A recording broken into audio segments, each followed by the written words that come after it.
अब मैं अपनी एक कहानी आप लोगों के समक्ष रखना चाहूँगी, जिसका शीर्षक है खुशियों की बचत। तो सुने। जी, बहुत बहुत धन्यवाद। विभा आज विजय सक्सेना के फोटोग्राफी प्रदर्शनी में एक पत्रकार की हैसियत से आमंत्रित थी। क्या गजब गजब के पिक्चर्स क्लिक किए थे विजय सक्सेना ने।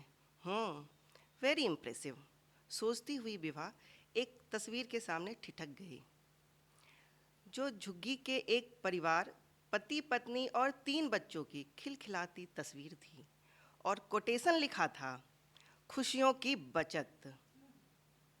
तस्वीर जिस तरीके से ली गई थी, बहुत ही मनभावन, मनमोहक बन उठी थी और छोटा बच्चा जो 3 साल का लग रहा था, वो भी खिलखिला रहा था। प्रदर्शनी में आए सारे अतिथि के लिए ये तस्वीर चर्चा का विषय बनी हुई थी। कोई कह रहा था, सच में यार, खुशियों के लिए पैसों की जरूरत नहीं होती। देखो, मुफलसी में भी इनके चेहरे पर कितनी खुशी और चमक है। हम पैसों की बचत करते हैं, ये खुशियों की बचत करते हैं। वाह भाई वाह, बिल्कुल सही कैप्शन दिया है सक्सेना साहब ने। सबने उन महोदय का समर्थन किया। विभा भी मन ही मन समर्थन करते आगे बढ़ गई। एक एक कर सारी तस्वीरें बिक गई और खुशियों की बचत तो सबसे महंगी रही, 30 लाख। सक्सेना जी को पैसों की बचत के लिए ढेर सारे पैसे दी गई। सबके लिए डिनर की भी व्यवस्था थी। डिनर के साथ साथ अब विवाह के काम का समय भी शुरू हो गया था।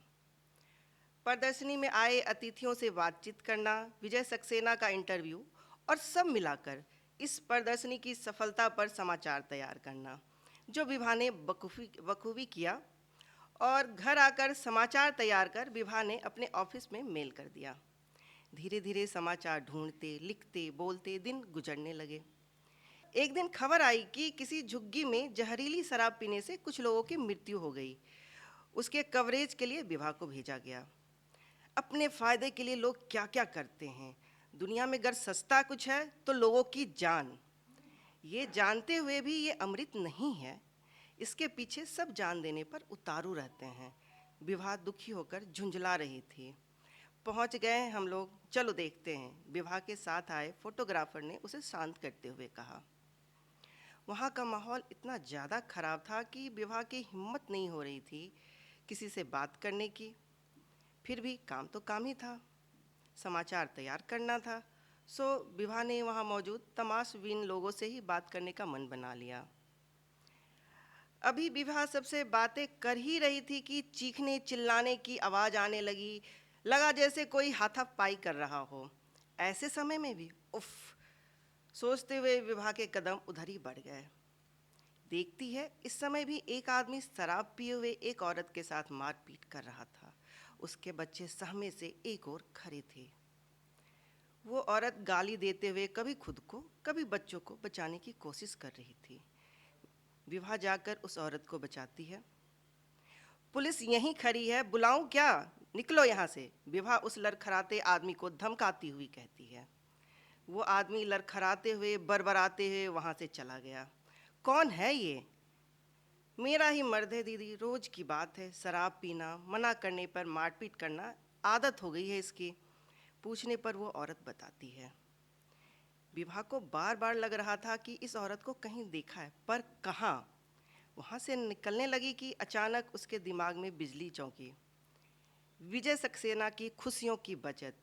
अच्छा, तुम लोग वही हो ना जिसकी तस्वीर विजय सक्सेना ने अपने कैमरे में उतारी थी? याद आते ही विभा लौटती है और सवाल करती है। नाम तो पता नहीं दीदी, 1 महीने पहले एक साहब ने जरूर हम सबों की फ़ोटो ली थी, उस औरत ने कहा। पर उस तस्वीर को देखकर लग रहा था कि कम साधन में भी तुम लोग खुशियाँ सजोते हो। यहाँ तो सब कुछ उल्टा ही दिख रहा है। विभा के चेहरे पर आश्चर्य की लहर दौड़ रही थी। कौन सी खुशियाँ दीदी? दिन भर बच्चों के लिए कचरा बिन कर आओ।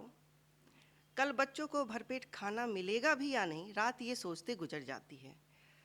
बाप को शराब के अलावा किसी चीज़ से मतलब नहीं है। भूखे भूखे पेट हंसना क्या, रोना भी नहीं आता दीदी। खुशी क्या आएगी? बहुत ही दर्द भरी आवाज़ में वो औरत बताती है और साथ में ये भी बताती है कि उन साहब ने उस तस्वीर के लिए 10,000 दिए थे। सिर्फ 10,000? विभा की आंखें सुनकर बड़ी हो गईं। हमें तो आज तक समझ नहीं आया कि हम सब की फोटो खींची ही क्यों थी उन्होंने, और उसके बदले इतने पैसे क्यों दिए थे। साड़ी का पल्लू खींचते अपने छोटे बेटे को गोद में उठाती वो औरत कहती है। विभा से कुछ कहते नहीं बना। दिमाग में सक्सेना साहब की कई बात चल रही थी। गरीबी में भी खुशी ढूंढना पसंद है मुझे। मेरी प्रेरणा है ये लोग। इन जैसों के लिए कुछ अच्छा कर सकूं तो जीवन धन्य हो जाए मेरा। यही है सक्सेना साहब की खुशियों की बचत। अपने प्रेरणा स्रोत को देखने दोबारा कभी नहीं आ सके। बातें बड़ी बड़ी करवा लो ऐसे लोगों से, बस बातों के पुल बनाएंगे और कर्म हमेशा छोटे करेंगे। ऐसे ही इंसानों के लिए चोर मचाए शोर की उक्ति बनी होगी। एक इंटरव्यू और आपके साथ सक्सेना साहब। सोचती हुई विभा के चेहरे पर नफरत से भरी हंसी तिर गई थी और वो वहाँ से चली गई। बहुत बहुत धन्यवाद आप सबों का, बहुत बहुत धन्यवाद।